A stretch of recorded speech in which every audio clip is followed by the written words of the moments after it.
plane started wobbling immediately, and you could feel that we were sliding sideways. And that's when I knew that we were in trouble. The end result of that crash, that Cape Coral man was on board when the Delta plane flipped belly up on the tarmac in Toronto. Tonight, he is speaking with Wink News. Good evening, I'm Lois Tomey. I'm Chris Safadi. Fortunately, all 80 people on board that plane survived it, but 21 were hurt. And new tonight, we're learning that Delta Airlines is offering $30,000 to passengers on that flight. Wink News reporter Jolena Espirito spoke to the survivor of the crash from here. Joins us in the studio now. Jolena, what was going through his mind immediately after all of it?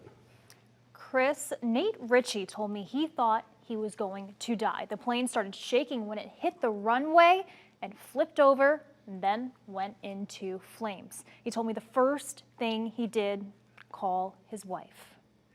Nothing short of a miracle. Look at this plane prepare to land in Toronto Monday. Everything seems fine, but then the video quickly becomes hard to watch. You see the plane wobbling and then catch on fire, and people evacuating to safety. One of those survivors, Nate Ritchie. Here he is in his neck brace after the crash.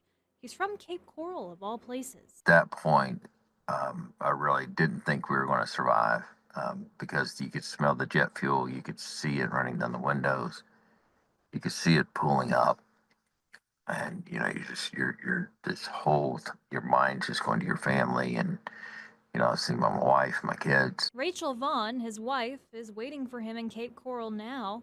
His first thought was to call her. I said, "Are you okay?" And he said, "I don't know." And at that point, the most helpless feeling came over top of me because my husband's been in a plane crash, his worst moment of his entire life, my worst moment in my entire life, and I can't be there. Ritchie spoke to me by Zoom from his car because he prefers to drive now. Every waking moment is just replaying the events through your mind. I've seen the videos. I've seen the videos from the other angles from where I was, and you just look and you think none of us should be here. But by the grace of God, that we were able to survive this. And his wife agrees. It was hard to believe because, people don't call you from a plane crash that they've survived usually. So I was very confused, I would say, and I went into complete shock. I was just saying to myself, this is not normal.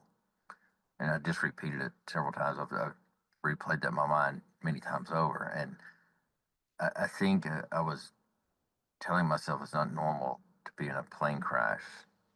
But I would also think it partially was telling myself it's not normal to walk away from the plane crash. And Ritchie told me he is nervous to fly again after going through this.